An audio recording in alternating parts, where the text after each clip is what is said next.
अब काम करते हैं। अब 2025 के मार्केट आउटलुक पर बात करते हैं। हमारे साथ हेक्सागन पार्टनर्स एलएलपी के डायरेक्टर तुषार प्रधान जुड़े हैं, जिनके पास इक्विटी इन्वेस्टिंग में करीब 3 दशक का अनुभव है। आइए उनसे समझते हैं कि 2025 में कौन से स्टॉक्स या कौन से थीम्स का परचम लहराएगा। Tushar ji, good morning. सबसे पहले तो नववर्ष की अग्रिम शुभकामनाएं आपको।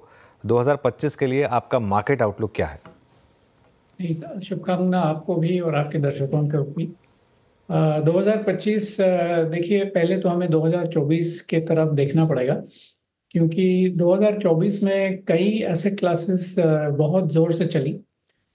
इक्विटीज़ तो सॉलिड डबल डिजिट गेन तो हमें मिल ही गया, मगर उसके अलावा गोल्ड, रियल एस्टेट और क्रिप्टो करेंसीज भी उसके साथ बहुत ज़्यादा चली। और इन्वेस्टर्स को जहाँ भी इन्वेस्ट किया है उन्होंने सब जगह बहुत अच्छा मुनाफा उन्होंने कमाया। ये सारी मोमेंटम अक्टूबर के बाद स्पेशली इक्विटीज़ में थोड़ी कम दिखाई दी। और मेरे ख्याल से 2025 हम अगर देखेंगे आगे जाके अब क्या होने वाला है, तो इन तीनों के बाकी के जो एसेट क्लास मैंने बताए, गोल्ड, क्रिप्टो करेंसी और रियल एस्टेट, इसमें शायद जो चीज़ें 2024 में चल रही थी वो सारी चीज़ें 2025 में दिख नहीं रही। पहली तो बात ये थी कि गोल्ड इसके लिए आगे बढ़ चुका था, क्योंकि चाइनीज सॉवरेन बैंक्स और बाकी सारी सॉवरेन बैंक्स ने भी, सेंट्रल बैंक्स ने गोल्ड की खरीदारी चालू की थी। दूसरी बात थी क्रिप्टो करेंसीज। डोनाल्ड ट्रंप की जो इलेक्शन विक्ट्री हो गई उसके बाद में बहुत ज़्यादा से जोर से वहाँ पे मोमेंटम बढ़ गया। और रियल एस्टेट की बात करें तो वेल्थ वेल्थ इफेक्ट जो होता है, जैसे ही आदमी एक एसेट में कमा लेता है तो वो घर खरीद लेता है और वो उससे डिमांड हाउसिंग की ज़्यादा बढ़ जाती है। तो ये सारी जो तीन चीज़ें हैं 2025 में नहीं होने वाली। और 2025 में इक्विटीज़ का अगर देखें तो ऑलरेडी इनकी वैल्यूएशंस जो हैं हिस्टोरिकल हाइज तक हैं, स्पेशली यूएस में। और इंडिया में देखा जाए तो हम पीक से करीबन 7 या 8% नीचे आए हुए हैं।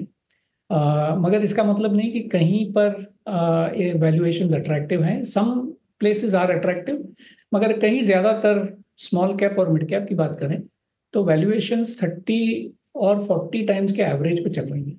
तो ये सब आप अगर जोड़ दें तो मेरे ख्याल से 2025 में हमने अपने रिटर्न्स की एक्सपेक्टेशन थोड़ी कम करनी चाहिए। जैसे कि हमने देखा कि पिछले साल 2024 में इक्विटी रिटर्न्स करीब 14 से 15% रहा और across a diversified equity set. मेरे ख्याल से 2025 में इससे थोड़ा सा कम आ सकता है, क्योंकि वैल्यूएशन जो मल्टीपल हम कहते हैं उसमें शायद एक डी रेटिंग आ सकती है, क्योंकि अर्निंग्स ग्रोथ जो 2 साल से बहुत ज़्यादातर जोर से चल रही है कॉरपोरेट्स में, वो शायद थोड़ी सी प्लेटो हो जाएगी। मेरा ये कहना नहीं है कि बिल्कुल कम आएगी, मगर जब अर्निंग्स ग्रोथ का नंबर पिछले 2-3 साल से अगर कम दिखाई पड़ता है तो उसकी मल्टीपल जो है उसमें शायद 2 या 3 टाइम्स की डी रेटिंग आ सकती है। इसका मतलब है कि हमारी जो अर्निंग्स एक्सपेक्टेशन होनी चाहिए 2025 में थोड़ी सी मेजर्ड होनी चाहिए, ये मेरा मानना है। तुषार जी, बिल्कुल अर्निंग्स एक्सपेक्टेशन मेजर्ड और म्यूटेड होने चाहिए। थीम्स की बात करते हैं, खास तौर से 2-3 थीम्स जहां बहुत ज़्यादा पेन रही है, ऑटोज़, एफएमसीजी। यहाँ पर रिसेंट टाइम्स में यहाँ पर आपका क्या व्यू होगा? देखिए, अभी जो रीज़न रहा है उसके लिए वो एक बात है कि डिमांड, अर्बन डिमांड, जिसके ऊपर ऑटो सेक्टर चलता है, वो थोड़ा थोड़ा नीचे आ रहा है। और एफएमसीजी जो है, जो रूरल डिमांड से ज़्यादा चलता है, हमने देखा पिछले 2-3 क्वार्टर से बहुत ही वीकनेस इस एरिया में आ रही है। तो ऐसी एक होप है, ऐसी एक आशा है कि रूरल डिमांड इस साल ज़्यादातर जोर से वापस आएगा, क्योंकि हमारे यहाँ बहुत अच्छी फसल खरीफ की हो गई है। और इतने वाटर रिजर्वायर्स पूरे भारतवर्ष में अबाउट 80-90% फुल के लेवल पे है। इसका मतलब है रबी की जो फसल है वो भी इस साल बहुत ज़्यादातर लाभ देने के लिए पॉसिबल है। इसका ये मतलब हुआ कि रूरल डिमांड इस समय मेरे ख्याल से जो बहुत ही वीक था, और उसके चलते एफएमसीजी और सीमेंट और इन सारी सेक्टर्स में थोड़ी वीकनेस थी, मेरे ख्याल से वो थोड़ा सा सेक्टर रोटेशन में दिखने चालू हो जाएगा। मेरे ख्याल से consumption is the key thing. इसका ये मतलब नहीं कि कंजम्पशन आना ही है, मगर मेरे ख्याल से पिछले साल के कंपैरिजन में शायद ये सेक्टर्स इस साल ज़्यादातर इम्पोर्टेंस में आएंगे। और उससे जुड़ा हुआ एक सेक्टर है जो एफएमसीजी के ज़रिए जो स्मॉल टिकट हाउसिंग या स्मॉल टिकट अफोर्डेबल हाउसिंग का हो, या जो rural demand credit personal credit के ऊपर चलता है, वो सारी कंपनियां भी मेरे ख्याल से जो अगले साल में शायद पिछले साल से ज़्यादा अच्छी चलेंगी। अच्छा तुषार जी, वर्ष बीता हुआ 2024 एक और सेगमेंट के लिए बहुत स्ट्रॉन्ग रहा, वो था QSR segment, quick service restaurants और ये क्विक कॉमर्स। कुछ लिस्टिंग्स बहुत प्रभावशाली रहीं, लिस्टिंग्स के बाद पैसा बना, और अच्छी बात थी कि इन आई थिंक कंपनियों ने टेबल पे कुछ छोड़ा IPO के वक्त। सर आपका व्यू क्या है, जिस प्रकार के वॉल्यूम्स इनके बढ़ रहे हैं, एक्सेप्टेंस इनकी बढ़ रही है, अभी आपका टेक इस स्पेस पे? बहुत ही पेचीदा सवाल है ये, क्योंकि जब हम वैल्यूएशन की बात करते हैं तो वैल्यूएशन किसी बेस के ऊपर करते हैं, शायद अर्निंग्स हो या एसेट बेस हो या EBITDA जो जिसको वैल्यूएशन का मेट्रिक समझते हैं। QSR और जो नई ई कॉमर्स कंपनीज जो हैं वो अभी फ़िलहाल बहुत स्पॉटलाइट में हैं, उन सभी में ये ट्रेडिशनल वैल्यूएशन मेट्रिक्स काम नहीं आती। तो अगर हमने कंपेयर की कि भाई वो महंगे हैं या सस्ते हैं, तो उसका कोई बेसिस हमको समझ में नहीं आता।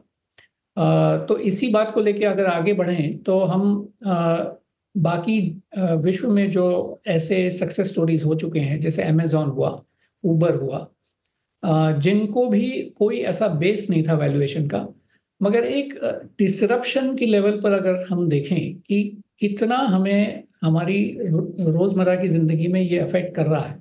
जैसे जोमेटो और स्विगी अगर लें, तो शायद ही कोई सिटी में ऐसा कोई हो जिसने एक बार भी जोमेटो या स्विगी से ऑर्डर ना किया हो।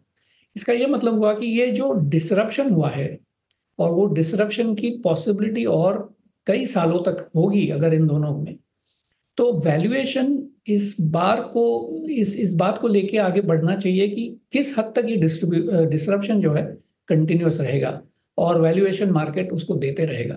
मगर उसका बेस क्या है? क्या आप उसको अच्छी तरीके के मॉडल में उतार सकते हैं? क्या हम कह सकते हैं कि वैल्यूएशन के तरीके से ये अट्रैक्टिव है? ये हम इस मोमेंट पे नहीं कह सकते। मगर डिसरप्शन अगर कह रहे हैं कि ये इससे बहुत ज़्यादा जो करंट स्टेटस को है इसमें डिसरप्ट करने के उसको पोटेंशियल है, तो मेरे ख्याल से इन्वेस्टर्स को उसको ज़रूर देखना चाहिए। और प्रॉब्लम यही है कि किस तौर पे देखें। मेरे ख्याल से it should be one of the riskier elements of our portfolios, but उसको एलोकेशन हमेशा हम दे सकते हैं। 5-10% of our equity portfolio can definitely go to a bunch of these. मतलब पता ही नहीं कि कौन सा ज़्यादा डिस्टर्ब करेगा हमको, मगर एक थोड़ा सा पोर्टफोलियो अप्रोच वहाँ लें तो मेरे ख्याल से हम विनर्स ज़रूर एक आध दो ढूंढ सकते हैं इस एरिया में। ओके, पॉसिबली आखिरी सवाल आपसे, आईटी पर क्या व्यू बनेगा? अब अगले 2 हफ्ते में हम अर्निंग सीजन की शुरुआत करेंगे, यहाँ पर क्या व्यू है? देखिए, ऐसा है कि लगातार हमने पिछले 1-2 हफ्ते से देख ही रहे हैं कि रुपी की वैल्यू जो है घटती जा रही है, और जनरली एक्सपोर्ट ओरिएंटेड कंपनीज जैसे आईटी कंपनीज हुए वो इससे ज़्यादा फ़ायदेमंद रहते हैं।